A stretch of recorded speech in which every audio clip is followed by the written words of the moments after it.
Hola chicos, buenos días, buenas tardes. Mi nombre es Cristian, para los que no me conocen. Bueno, yo los acompañé en el núcleo 4, así que la mayoría de los que está siguiendo la clase ya nos conocemos. Virtualmente, pero nos conocemos. Bueno, lo que vamos a ver, en esta clase va a ser el núcleo de aprendizaje 6 de nuestra materia, el cual es el desarrollo embrionario. Es una continuidad de lo que estuvimos viendo en el núcleo 4, que llegamos hasta el desarrollo del embrión el día 13 post-fecundación. Bueno, vamos a continuar en esta clase cómo se continúa el desarrollo del embrión. Vamos a focalizarnos en la tercera semana, un evento muy fundamental en el desarrollo del embrión, que es la gastrulación. Se van a producir la diferenciación de las células en tres capas germinativas que van a ser fundamentales en la formación de los diferentes tejidos y órganos del organismo. Posteriormente vamos a estudiar estas capas germinativas y vamos a ver sus derivados de una manera sencilla, ya que vamos a entrar con mucho mayor profundidad en el desarrollo de los diferentes derivados y sistemas de órganos en FSH2. Pero bueno, vamos a dividir esta clase en una primera parte, que vamos a ver el proceso de gastrulación y los derivados de la capa ectodérmica, que van a estar conmigo, y en una segunda parte, con la docente Belén Baldo va a explicar, va a guiar un poco en el conocimiento de los conceptos que ocurren en los derivados de la capa germinal mesodérmica y endodérmica. Bueno, empecemos. Ahí hay una imagen totalmente rara para ustedes, no se deben ubicar qué es, me imagino. Bueno, vamos a ir viendo el proceso de formación de esa imagen.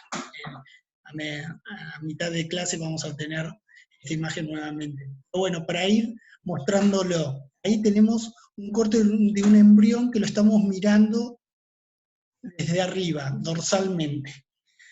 Para poder observar ese embrión tuvimos que cortar la cavidad amniótica, o sea, el amnios, acá tenemos el amnios, lo cortamos, y estamos viendo desde arriba un embrión. Y acá podemos ver una placa de células que se está juntando en la región medial. A partir que se junta en la región medial, se va a ir empezando a cerrarse cefálicamente y ventralmente. O sea, ya hablando de la parte dorsal, de un eje cefálico y uno ventral, podemos decir que este embrión, que tiene aproximadamente 3, está cursando la tercera semana, la cuarta semana, tiene 22 días aproximadamente, según el dibujo, ya está teniendo los diferentes ejes corporales. Y empieza a cerrarse, y se forma un tubo. Lo que estamos observando en este momento es cómo se está formando el tubo neural, que va a dar origen al sistema nervioso central, que va a ser en la porción cefálica las vesículas encefálicas, el futuro cerebro, en una región más caudal, una región menos desarrollada en comparación con la cefálica, la médula espinal. Entonces estamos viendo en este embrión temprano cómo se forma el sistema nervioso. No se preocupen, ya vamos a ir viendo, vamos a ir avanzando de a poquito y vamos a llegar a esa imagen y la van a entender un poquito mejor. Lo que es el desarrollo embrionario, bueno, ahí lo define el crecimiento y complejidad de todas las estructuras y funciones. Nosotros habíamos partido de la unión de un ovocito secundario en un espermatozoide y la formación de un cigoto. Una célula, una única célula que activa su metabolismo y tiene todo el potencial de generar un organismo pluricelular. Nosotros somos pluricelulares, tenemos millones de células en cada uno de nuestros órganos, en todo nuestro cuerpo, millones de células. ¿Cómo vamos a formar ese organismo pluricelular? Bueno, primero con toda la información que tenemos en nuestro genoma. Esta única célula tiene la constitución génica para constituir todo el ser humano. Lo que pasa tiene que ir expresándola e ir aumentando el número celular. Entonces, uno de los procesos que vamos se va a producir son procesos de división mitótica, esta división celular conservativa que genera, a partir de una célula madre, genera 2 células hijas con igual información genética. Entonces, a partir de ese único cigoto va a formar todo un ser humano a través de sucesivas divisiones mitóticas. Solamente es importante el aumento de número celular, sino también el metabolismo celular. La célula va a tener un determinado metabolismo, va a producir una matriz extracelular. Una matriz extracelular que está compuesta por colágeno, laminina, fibronectina, proteoglucanos, o sea, proteínas muy glicosiladas que le van a dar la contextura celular y molecular para que se formen los diferentes tejidos. Por ejemplo, un epitelio, la lámina basal, tiene su forma a partir de adoplarse al colágeno y a la laminina de esa lámina basal, esa matriz extracelular. No solamente para la formación de los diferentes tejidos son importantes, sino también para la migración celular. Un proceso que es muy importante en diferentes etapas embrionarias. Vamos a ver diferentes tipos de migración celular. Bueno, también van a estar involucradas, las células van a interactuar con fibronectina, por ejemplo, para poder migrar de una ubicación específica hacia otra. Entonces la célula aumenta en número. Empezamos de una célula, empieza a dividirse, 2 células, blastómeras, 4 células, habíamos visto en la segmentación 8 células mórula, blastocisto, más de 150 células, empieza a dividirse, pero también estas células deben tener un proceso de diferenciación celular y morfogénesis. Necesitamos que las células se diferencien diferentes tipos celulares para generar diferentes tejidos y diferentes órganos.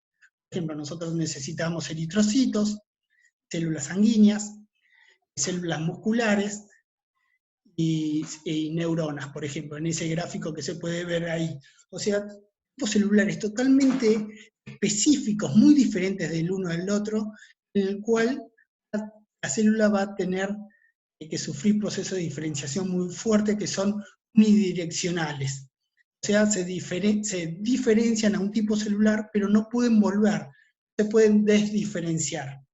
Algunas van a tener la capacidad de división y van a generar nuevos tipos del mismo celular, y otras van a perder esa capacidad de división, pero la diferenciación celular es unidireccional. A través de este concepto tenemos que entender cuál es la potencia celular, o sea, el potencial de activación génica, la capacidad de una célula de diferenciarse hacia otros tipos celulares.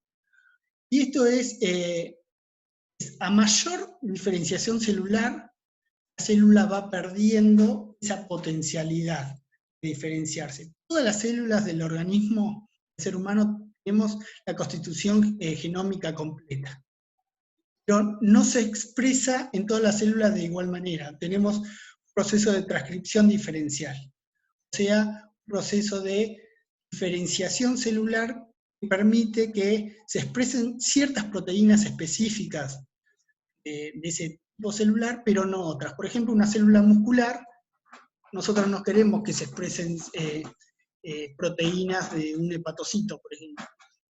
Se expresan proteínas específicas de ese tipo celular, la fibra muscular, la célula muscular. O sea, incorporamos este concepto de potencia, potencial de activación génica. O sea, tenemos una célula cigótica o blastómeras o de la mórula, de las primeras etapas de división celular, que son totipotentes. O sea, cualquier célula de ese embrión muy temprano, de días, puede generar todas las células del organismo. En el caso contrario, cuando empiezan a dividirse, a diferenciarse, se adquiere una unipotencia. Por ejemplo, un hepatoblasto solamente va a generar un hepatocito, no va a poder generar una célula neuronal.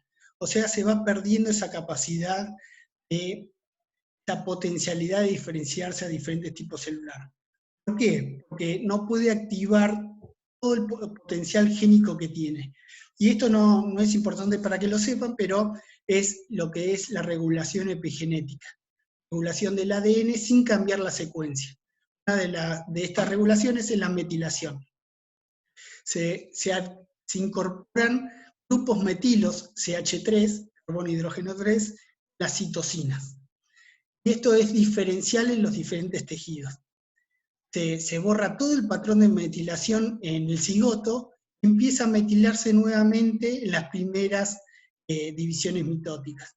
Entonces, las citocinas que tienen metilado, si forman parte de un promotor de un gen, van a quedar silenciadas.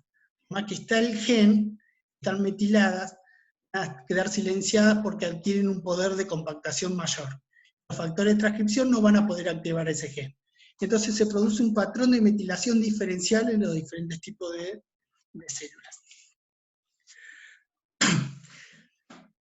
Y así se va perdiendo la potencialidad, se va adquiriendo un mayor poder de diferenciación. Lo que nosotros requerimos para formar los diferentes tejidos y órganos. Otro de los conceptos que me gustaría que queden claros, porque nosotros en la cátedra no entramos en los detalles moleculares, genéticos y de señalización celular que están involucrados en todos los procesos embriológicos. Nosotros estudiamos los procesos embriológicos sin tener en cuenta el detalle molecular del cual. Es importante tener la generalidad de cómo ocurren estos procesos. Nosotros vemos un proceso de migración, no es un proceso al azar, sino que está regulado por una comunicación celular.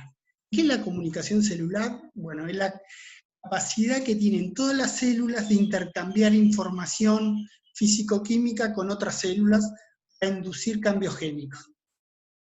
Y acá podemos ver en esta imagen un diagrama de una comunicación celular, como en el habla, está el orador y el que escucha. Tenemos una célula que es la que produce la señal, o llamado ligando, en este caso es una señal difusible, que secreta a través de la célula, y una célula receptora, que tiene un receptor específico para ese ligando. Este receptor va a tener un dominio extracelular que va a ser específico para el ligando, un dominio que atraviesa la membrana, la bicapa lipídica, y un dominio intracitoplasmático. Una vez que contacta ese ligando, se producen cambios en el dominio intracitoplasmático y produce una señalización en cascada, generalmente son fosforilaciones de proteínas y que fosforilan otras proteínas, etc., van a activar factores de transcripción que se van a unir al ADN, aumentar la transcripción de determinados genes. Eso es la comunicación celular. Todas las células del embrión, desde que se divide en blastómeras en general, ya empiezan a tener comunicación celular. ¿Qué tipos de comunicación tenemos? Bueno, tenemos esta clásica que es la parácrina, es una célula que produce estos mediadores solubles, los libera, y actúan a un nivel de células cercanas. En el entorno donde la célula produce esa señal, hay células que tienen receptores que actúan, responden a esa señal. Esta señalización también puede ser autócrina, como una célula que produce y tiene los receptores. Es como que la producción de la señal produce mayor producción de la señal porque tiene el receptor. También hay otra comunicación celular que ocurre en las etapas tempranas de la diferenciación embrionaria, es la señalización dependiente de contacto. Es el mismo mecanismo de activación celular, pero en vez de que el ligando sea difusible, soluble, el ligando está anclado a membrana. Entonces es una interacción entre dos receptores, ligando y receptor. Va a generar la misma señal y respuesta. Después hay otros mecanismos de comunicación celular que no están involucrados en las etapas tempranas embrionarias, pero que ustedes ya los estudiaron, por ejemplo la endocrina, una hormona que se libera en una distancia prudencial de su órgano blanco y es liberado en sangre. Entonces, la hormona a través de sangre, a través de los vasos sanguíneos, viaja y actúa en una célula que está a una distancia prudencial. No ocurre en estas etapas tempranas. Ustedes ya lo estudiaron. Posteriormente en el embrión, cuando empieza a formar su sistema vascular, podría actuar. En el embrión actúa esta comunicación parácrina y mediante contacto dependiente. O sea, todos los eventos que vamos a ir viendo van a involucrar muchas proteínas, muchos genes, pero básicamente tienen este principio. Y un ejemplo de esta comunicación son los efectos inductivos. Un grupo de células induce a otro grupo de células a diferenciarse en un tipo celular. Por ejemplo, acá tenemos la vesícula óptica, es una vesícula del neuroectodermo que se produce, que va a interaccionar íntimamente con el ectodermo cefálico, con otro epitelio.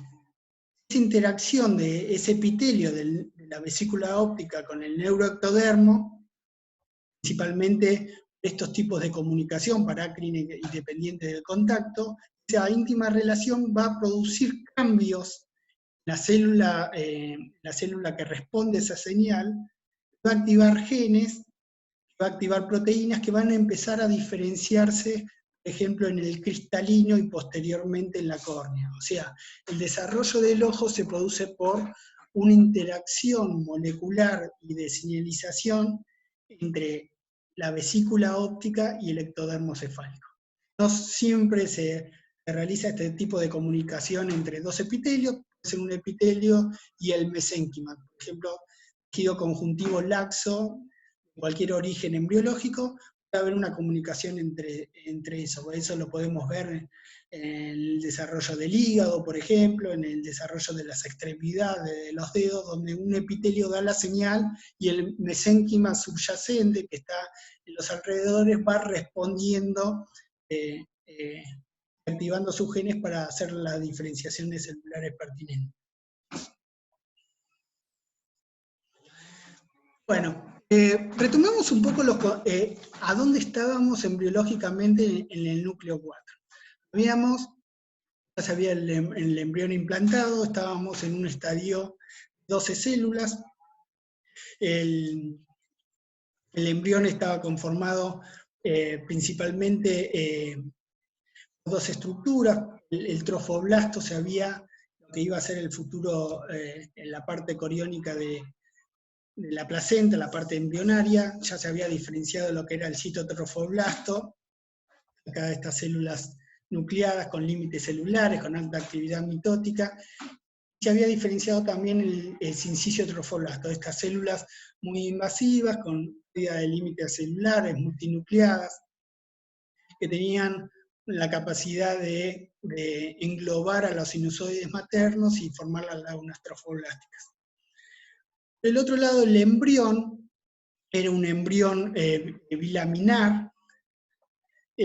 Ya tenemos la formación de los ejes dorsales y caudales. Tenemos en la parte dorsal la formación de células más cúbicas, el epiblasto, y en la parte caudal ventral, perdón. La dorsal, las células epiblásticas, y en la parte ventral, células más cúbicas, el hipoblasto. Ya teníamos este embrión bilaminar, que tenían dos cavidades, la cavidad amniótica, rodeada por el amnioblastos, la cavidad del saco vitelino definitivo, rodeada por células del hipoblasto. Membrana Heuser. Tenemos la cavidad coriónica, la extraembrionaria, con la formación del mexodermo extraembrionario a partir del hipoblasto, que conectaba el embrión a través del pedículo de fijación a esta cavidad. Básicamente esto teníamos en el embrión de 12 semanas.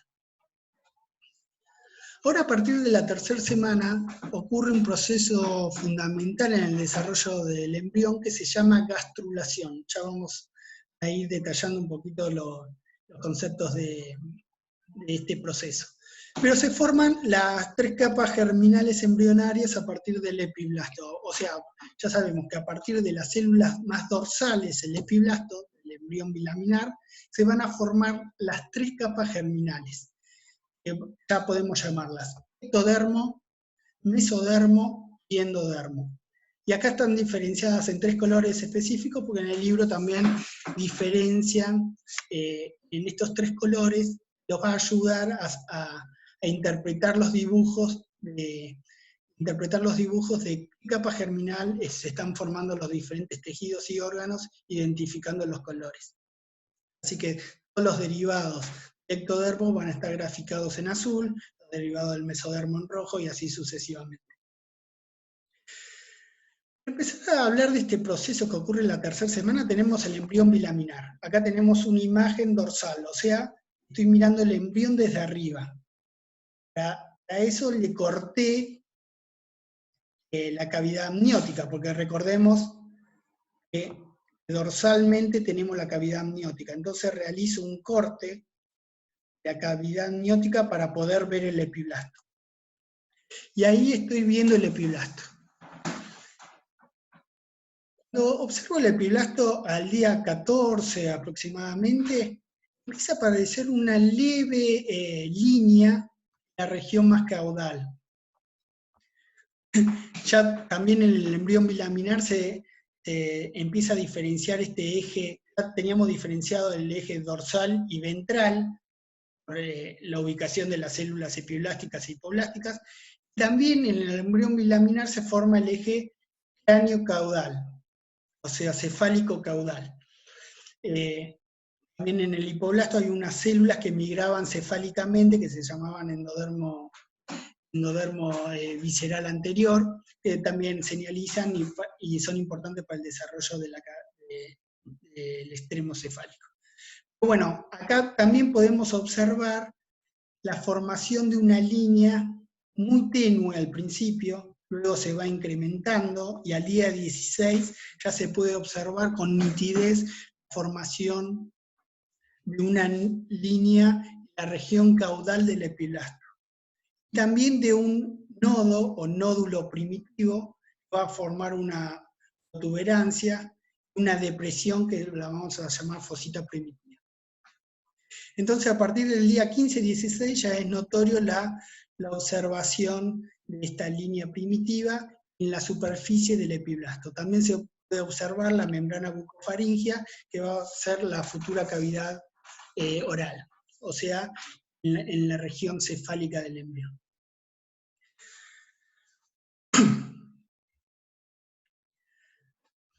A partir de este proceso, de esta formación de la línea primitiva, va a empezar este proceso de comunicación celular, muy complejo, no vale la pena que lo estudien en detalle, pero por ejemplo, en la línea primitiva se va a formar un factor soluble, factor de crecimiento fibroblástico, que va a inducir en la célula del epiblasto la disminución de una molécula importante para la adhesión celular, que es E-cadenina.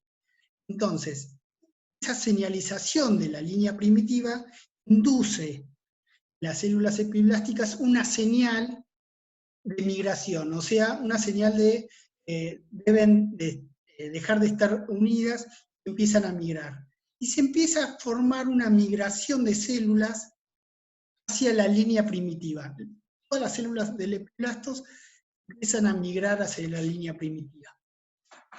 Acá tenemos un corte transversal, tenemos la célula del epiblasto, empiezan a tener esta señalización y empiezan a migrar hacia la línea primitiva. Acá tenemos la línea primitiva. Una vez que se empiezan a migrar, empieza un proceso importante, que se llama invaginación. Las células van a invaginarse a través de la línea primitiva y van a formar las 3 capas germinativas. O sea, las células hipoblásticas que se dirigen hacia la línea primitiva y el nódulo primitivo y se invaginan, van a formar las 3 capas germinativas, el proceso que llamamos gastrulación. Estas células epiblásticas que se invaginan van a reemplazar al hipoblasto la célula del saco vitelino y la van a reemplazar por células, vamos a llamarlas endodermo. A partir de ahora, las células epiblásticas que se imaginaron a través de la línea primitiva y reemplazaron al epiblasto, las vamos a llamar endodermo. Posteriormente, simultáneamente en realidad, se imaginan también células que tienen una conformación de matraz, se imaginan células y se ubican entre el endodermo recién formado y el epiblasto, que va a ser a futuro el ectodermo. Los imaginan entre estas dos capas. Acá lo pueden representar con estas células que yo les recordaba, tengan en cuenta los diferentes colores. Estas células rojas van a formar una capa intermedia en el embrión que va a ser llamado mesodermo. Finalmente, el epiblasto, las células que quedan en la región dorsal, van a ser llamadas ectodermo. O sea, a partir de este proceso de invaginación, migración y transformación celular, tenemos un embrión bilaminar. Teníamos a la segunda semana un embrión bilaminar, epiblasto e hipoblasto, y en esta tercera semana tenemos un embrión trilaminar. Ectodermo dorsal, en el medio mesodermo y de manera ventral endodermo. Acá en este gráfico podemos observar en estas líneas negras y grises cómo es el proceso de invaginación. Tenemos las flechas negras que se dirigen hacia la línea primitiva y el nódulo primitivo, se invaginan y empiezan a migrar en las líneas grises lateralmente y cefálicamente. Empieza como las células que se imaginan van hacia la manera cefálica. Ahí tenemos el proceso de migración, de gastrulación y de migración celular. Por este proceso de migración hacia la región cefálica, vamos a ir viendo más adelante en otras diapositivas cómo se va ampliando la región cefálica en comparación con la región caudal. Ya en este estadio tenemos todos los ejes corporales diferenciados, se están diferenciando los ejes corporales. Ya en el embrión bilaminar teníamos el extremo cefálico y el caudal, dorsal y ventral, y en este estadio de la gastrulación empieza a formar lo que es los ejes izquierdos y derechos. Todo este sistema es una muy fina regulación molecular en el cual es importante que sea adecuada. Cualquier cambio en esta regulación puede generar malformaciones o deformaciones en el embrión. Por ejemplo, sin entrar en detalles, le pongo un ejemplo. Durante el desarrollo de la gastrulación se forma el eje izquierdo y derecho. Entre las comunicaciones complejas hay muchas proteínas y genes activados, se produce una proteína que se expresa solamente en el lado izquierdo, porque en el lado derecho se inhibe por otra proteína, no importa. Esta proteína que se expresa en el lado izquierdo es serotonina, una proteína implicada en el eje izquierdo. Esta serotonina está muy regulada. Cualquier cambio, por ejemplo, el consumo de pastillas inmunodepresivas para la depresión, que son específicos, inhibidores específicos de serotonina, pueden causar anomalías en esta regulación fina de los ejes corporales. Por ejemplo, nosotros sabemos que tenemos diferentes órganos que tienen una ubicación específica corporal, por ejemplo el corazón, el pulmón, el intestino, etc. Y por ejemplo el uso de estos antidepresivos, que son inhibidores específicos de serotonina, o sea, bloquean esta regulación fina, generan anomalías en la ubicación del corazón, en una ubicación más hacia la derecha, dextrocardia. Pero solamente para que tengan en cuenta lo importante de esta etapa, lo sensible de esta etapa en la formación del embrión. Lo de finamente regulada molecularmente. Entonces, en este proceso de gastrulación tenemos a los extremos cefálico y caudal, tenemos la membrana bucofaringea en la región cefálica, la membrana cloacal en la región caudal. Estas dos regiones, tanto la membrana bucofaringea como la membrana cloacal, son regiones donde no existe endodermo, donde esa capa intermedia, producto de la gastrulación, que era el mesodermo, no se ubica. O sea, en estas dos regiones tenemos tejido, células ectodérmicas y células endodérmicas, pero no existe mesodérmico. En todo el plano del embrión vamos a tener las tres capas germinativas.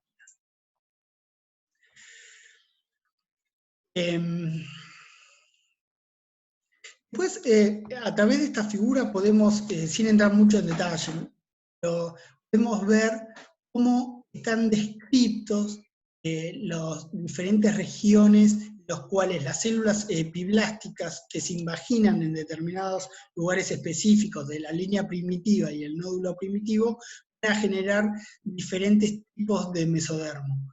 Estos tipos de mesodermo diferenciales lo van a ver bien con Belén en la parte 2. Podemos observar que las células epiblásticas que se invaginan en la región del nódulo primitivo van a migrar cefálicamente y van a formar la notocorda, una estructura que vamos a ver en una diapositiva más adelante. Es importante para formar el eje axial del organismo. Un grupo de seres vivos, los cordados, que tienen esta formación de la notocorda, forma el eje axial. Todos los organismos que tienen columna vertebral van a formar este eje axial, notocorda.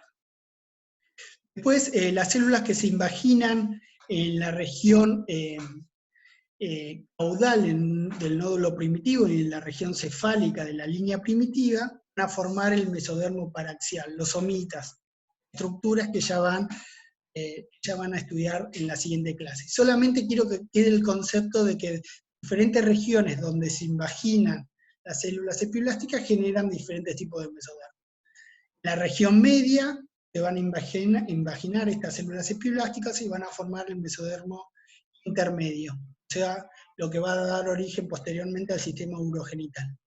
En la región más caudal vamos a tener el mesodermo de la placa lateral, el mesodermo extraembrionario. Se va a unir al mesodermo extraembrionario producto de la diferenciación del hipoblasto.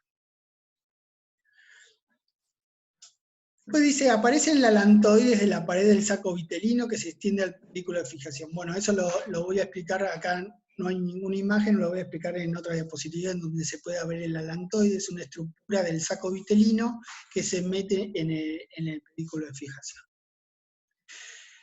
Bueno, en el campus virtual van a poder obtener un video que es muy didáctico en el hecho de cómo se produce este proceso de invaginación y gastrulación para formar las tres capas germinativas. Ahí van a poder ver ese proceso que les expliqué verbalmente, bueno, lo van a poder ver visualmente y de manera interactiva en estos gráficos. Así que les va a servir. Bueno, acá tenemos el proceso de formación de la notocorda. ¿Qué es la notocorda? Bueno, esta estructura mesodérmica, una estructura cilíndrica sólida, que va a dar el eje axial del organismo, va a estructurar el eje axial, va a formar parte de la columna vertebral. No solamente es una estructura física, sino también que es muy importante en la manera de la comunicación celular, esto que decía, va a inducir la diferenciación celular del ectodermo que está dorsalmente. Acá tenemos cortes de embrión, vamos a explicar un poco primero las figuras. Cortes de embrión a los días 17, 18 y 19 días. Tenemos dos tipos de cortes, uno sagital a lo largo y uno transversal, del mismo periodo. Acá podemos ver en la línea de puntos el lugar donde se hace el corte que observamos abajo, para que tengan una relación de la figura. Que mucho de embriología es tratar de ubicarse anatómicamente en las figuras que observamos. Entonces es muy importante que traten de ubicarse en la figura. Entonces podemos observar en este corte sagital, acá tendríamos la línea primitiva sobre el ectodermo y el nódulo primitivo, con su fosita primitiva. A través de las células epiblásticas que se imaginan, yo le había dicho que hay algunas células epiblásticas que se imaginan en la región del nódulo primitivo, van a migrar cefálicamente hacia la placa precordal, que también es de origen mesodérmico. Esa formación forma un proceso notocordal que forma un tubo hueco que está formado por estas células mesodérmicas que migran cefálicamente. Este proceso notocordal sufre un proceso de fusión con el hipoblasto subyacente, acá tenemos el hipoblasto en amarillo, y empieza a este proceso notocordal a tener un piso de interior abierto, o sea, si nosotros hacíamos un corte transversal al día 17, veíamos el cilindro hueco. Posteriormente se fusiona con la célula del epiblasto y forma esta placa notocordal que parece como un piso abierto, piso inferior abierto. Este proceso de fusión con el hipoblasto. Posteriormente estas células epiblásticas empiezan a reemplazar el hipoblasto, formando el endodermo, y se pierde esa interacción de las células del proceso notocordal con el endoblasto, y forma lo que vemos al día 19, un cilindro que es sólido, y forma la notocorda. Es la base para el esqueleto axial. En esta diapositiva podemos aclarar un poco lo que decía la anterior, de que era la alantoides. Acá teníamos el saco vitelino. Recordemos que tenemos la cavidad amniótica y la cavidad del saco vitelino. En un periodo de la formación de la notocorda, hay una comunicación que se llama conducto neuroentérico entre la cavidad amniótica y la cavidad vitilínea. Esta comunicación temporal, posteriormente se cierra. Bueno, teníamos la cavidad amniótica, un proceso de prolongación de la cavidad amniótica que se incluía dentro del pedículo de fijación que llamábamos alantoides. Este alantoides no tiene ninguna función en el ser humano, pero en otras especies tienen función de recolección de desechos renales. Bueno, para continuar, este periodo que abarca entre la tercera semana de desarrollo hasta la octava semana, lo llamamos periodo embrionario. Es una etapa muy importante en el desarrollo del ser humano porque se determinan todos los sistemas de tejidos y órganos. Eso se la llama organogénesis también. A partir de ahí empieza la etapa fetal, que es un aumento del tamaño y complejidad de las estructuras. Pero nosotros al final de la octava semana podemos ver las principales características externas del cuerpo. Podemos ver el desarrollo de la cabeza, el desarrollo de las extremidades superiores, inferiores, podemos ver la protuberancia del hígado, del corazón, cómo se están formando y desarrollando todos los sistemas de tejidos y órganos.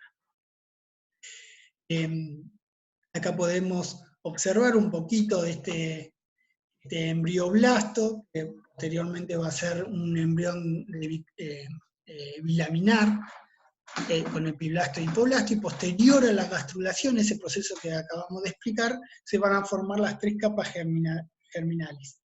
La dorsal, el ectodermo, que ya podemos ver un poquito los derivados que van, muy generales, que van a formar todo el tejido nervioso, tanto central como periférico, lo que son la epidermis, la capa superficial de la piel, la epidermis, y sus derivados, lo que es pelo, uñas, el esmalte dental, etc. Después tenemos la capa mesodérmica, que es la capa intermedia, que va a formar todo el sistema esquelético muscular, todo el tejido conectivo, el aparato cardiovascular, el renal, etc. La capa germinal endodérmica ya se va a diferenciar a todo lo que es el epitelio, el revestimiento glandular, el digestivo, el hígado, el de las vías aéreas, etc. O sea, ya en ese evento fundamental de la tercera semana se produce esa diferenciación, pérdida de potencialidad celular, aumento de la diferenciación celular, que van a estar destinadas estas células a diferenciarse en determinados tipos celulares y no en otros. Esta etapa de embriogénesis, organogénesis, y como introducción nomás, porque vamos a tener todo un núcleo en FSH2 para explicar y estudiarlo bien, es una etapa de mucha sensibilidad a la formación de malformaciones o deformaciones. Acá podemos observar en este gráfico el desarrollo embrionario y fetal de la semana 1 a la 38, todas las etapas, y podemos observar en diferentes barras diferentes anomalías o defectos congénitos. Podemos observar en las barras violetas, son un periodo de mucha sensibilidad a la producción de estos defectos, en las barras verdes un periodo de sensibilidad relativamente baja. Si nosotros vemos el cuadro, podemos observar que de la semana 3 a la octava, el periodo de embriogénesis y organogénesis, muy susceptible a tener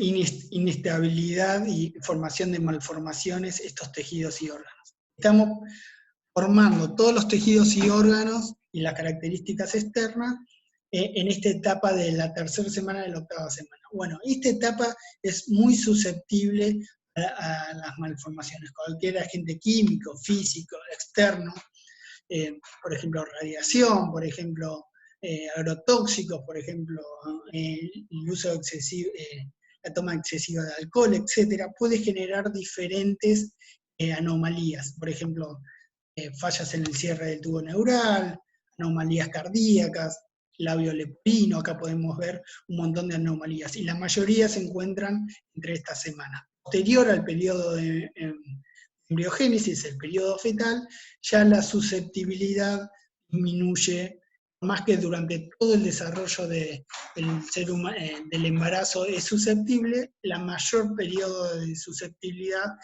es en este periodo embrionario. Si tenemos en cuenta estos factores físicos y químicos que pueden formar malformaciones y ocurren en el embrión en las primeras semanas, el efecto es tan nocivo que genera un aborto espontáneo.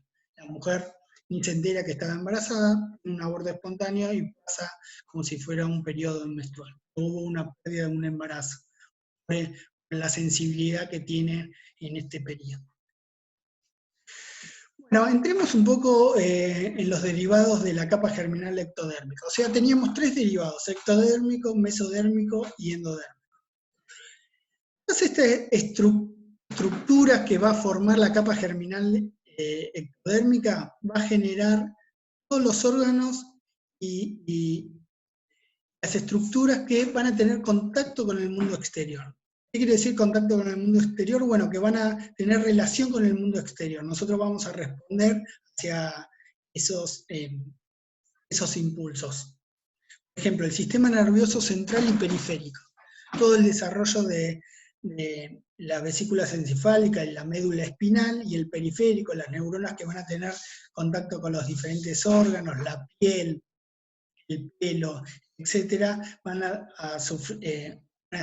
tener contacto con el exterior, vamos a sentirle la sensación de frío, etcétera, a través de este sistema nervioso periférico. También el epitelio sensorial del oído, la nariz y los ojos, todo lo que da la comunicación, nuestros sentidos, también derivan de esta capa germinal ectodérmica. también la epidermis, el cabello y las uñas. También va a estar implicado en el origen de las diferentes glándulas, por ejemplo las sebáceas, las sudoríparas, las mamarias, la hipófisis, el esmalte de los dientes. Todos estos compuestos van a derivarse de la capa germinal ectodérmica. Estas células, la capa germinal ectodérmica, no se va a diferenciar en el sistema musculoesquelético, por ejemplo, sino las células mesodérmicas. Ese es el concepto que quería que tengan en las primeras diapositivas. Bueno, ¿cómo se va a formar la placa neural?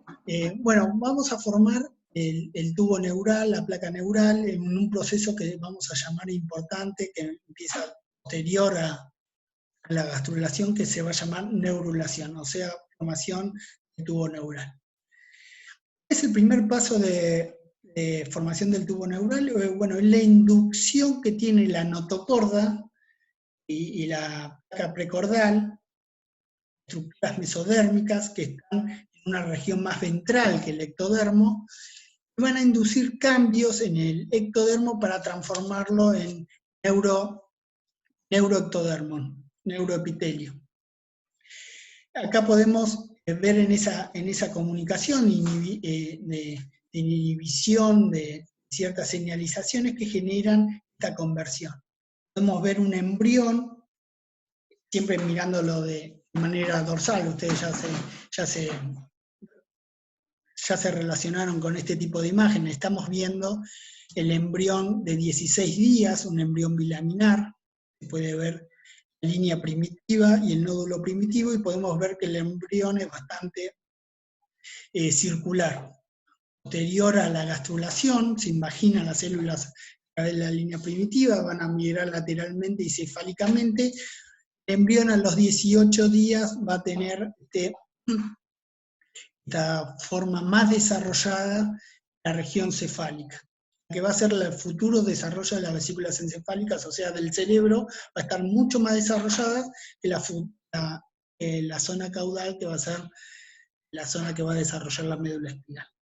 Entonces acá ya podemos, al día 18, posterior a la gastrulación, podemos ver un cambio en el disco embrionario, que está mucho más desarrollado en la parte cefálica. Y bueno, y a través de esta inducción de la notocorda, empieza este neuroectodermo, empieza a engrosarse, teniendo mayor volumen en la región cefálica, y va a formar lo que es la placa neural. Una placa neural bastante más gruesa, va a tener una consistencia de mayor grosor, va a tener un movimiento de lateral a medial, o sea, va a empezar a cerrarse de lateral a medial. Cuando empieza ese proceso de crecimiento y de diferenciación, movimiento celular, se empieza a notar lo que llamamos un surco neural. Empieza a formarse esa placa neural, ese movimiento lateral a central, empieza a formar un surco medial.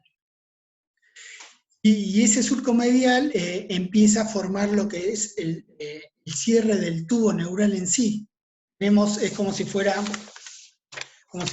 esta sería la membrana la placa ectodérmica, y empieza a cerrarse de esta manera, formando el tubo neural. Es lo que nosotros vemos en esta vista dorsal. Esta placa neural va en este movimiento de cerrarse lateralmente a medialmente, va a formar los pliegues neurales, y finalmente se va a empezar a cerrar a través del quinto somita. ¿Qué son los somitas? Bueno, una estructura mesodérmica que lo va a explicar Belén en la siguiente clase. Estas estructuras epiteliales mesodérmicas, que son somitas, forman estas estructuras pares. Se pueden ver a través de la superficie del embrión. Se notan, entonces se utilizan para calcular la edad embrionaria en las etapas tempranas. Entonces, el tubo neural empieza a cerrarse a través del quinto somita, en la región cervical aproximadamente. Empieza a aumentar el cierre en una dirección cefálica y en una dirección caudal. Acá podemos ver al día 23 su correlación en las figuras, acá el surco neural, los diferentes somitas como se pueden observar. Podemos observar que al día 23 ya el tubo neural está prácticamente cerrado. Sin embargo, hay dos regiones en las cuales todavía el tubo neural se comunica con la cavidad amniótica, porque recordemos que para poder observar este embrión dorsalmente hemos recortado gráficamente la cavidad amniótica. Entonces, estas dos cavidades, que vamos a llamar neurosporo anterior, neurosporo posterior, se encuentran abiertos y están comunicados con la cavidad amniótica. Posteriormente, vamos a ver que se van a cerrar.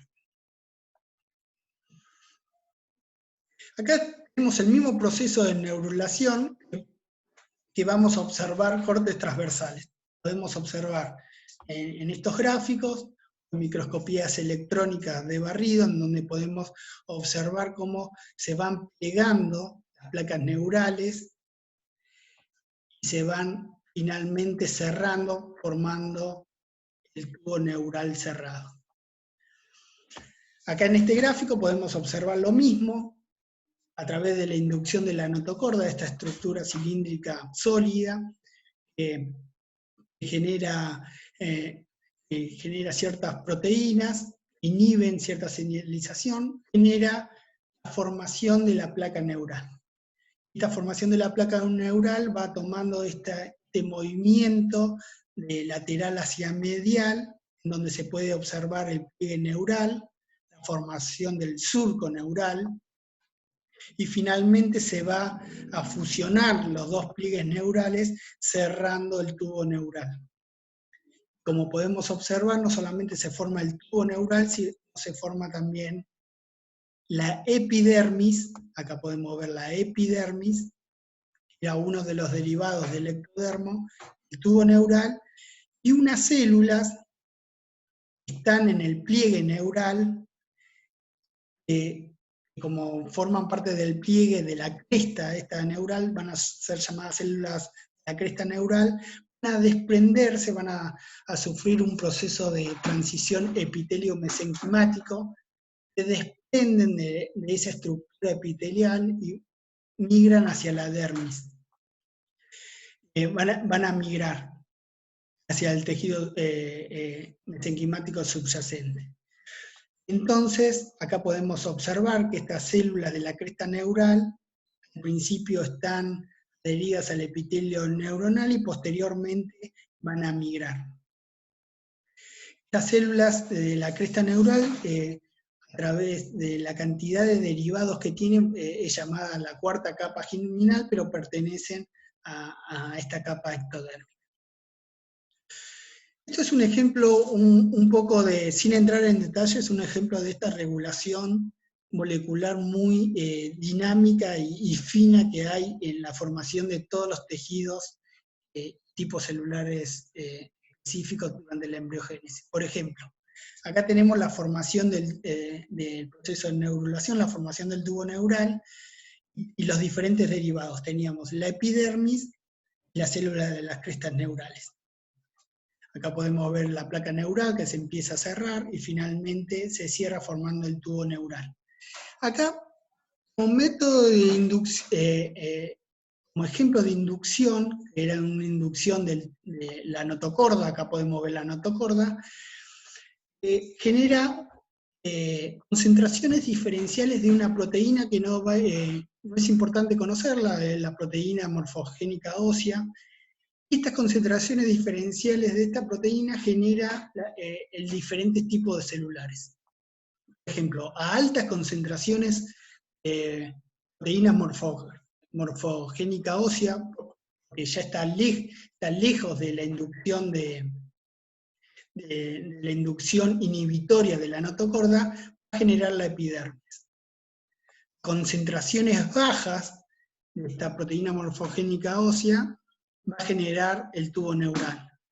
En concentraciones intermedias, esta proteína morfogénica ósea van a ser derivadas las células de la cresta neural. Estas células que al principio están los pliegues neurales, pero posteriormente se desprenden y hacen esa transición epitelio-mesénquima. Acá podemos ver en esta fotografía también de barrido electrónica el tubo neural, la presencia de la notocorda, el epitelio, la epidermis, y estas células de la cresta neural se van a desprender y van a empezar a migrar. En este proceso de migración van a migrar por tres vías. Una vía dorsal va a atravesar la dermis y van a ir hacia el ectodermo, van a formar los folículos de la piel, o sea, los pelos de la piel, y van a formar los melanocitos, unas células que producen la melanina, que nos da la tinción de nuestro color de piel y el color del pelo también. También va a migrar por una vía ventral. Acá podemos ver cómo se desprenden estas células de la cresta neural, se desprenden, se hacen mesenquimatosas, van a migrar ventralmente en el embrión y van a formar todos los ganglios sensoriales, neuronas simpáticas y entéricas, o sea, van a formar parte de todo el sistema nervioso periférico. También van a formar un montón de células, por ejemplo las células de Schwann, van a ser unas células encargadas de aislar las terminaciones axonales de las neuronas, como si fuera revestimiento plástico de un cable. Bueno, lo mismo, utilizan el citoplasma de su célula, la célula de Schwann, para envolver y aislar eléctricamente a los axones de las neuronas. También la célula de la médula suprarrenal. Una vía craneal que van a estar involucradas estas células en la formación de los huesos de la cara. Todo esto, lo repito, no es importante ahora tenerlo en cuenta, pero lo vamos a estudiar con mucho más detalle en FSH2, para que vean el potencial de diferenciación que tienen este tipo de células. La neurona de los ganglios craneales, melanocitos y entre otras. Por eso fue llamada cuarta capa germinal. Acá pueden observarse estas células, las células de la cresta neural, y cantidad de derivados puede tener. Y finalmente, esta neurulación empieza.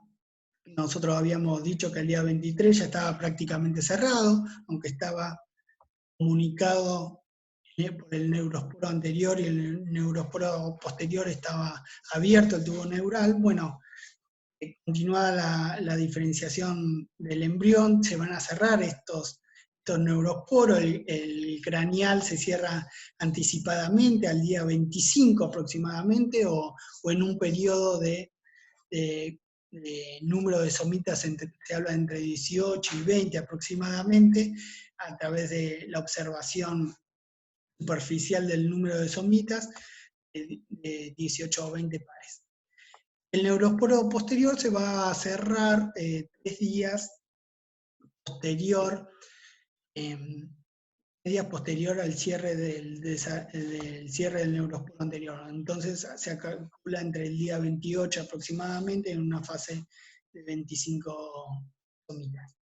Bueno, y con esto terminamos la parte de derivados de la capa germinal ectodérmica. Espero que les haya servido la explicación, que puedan estudiarla, que bueno, van a continuar con Belén Baldo para el estudio de las dos capas restantes. La mesodérmica va a dar todo el sistema esquelético muscular, y la capa germinal endodérmica. Bueno chicos, muchas gracias, hasta luego, tengan buen día.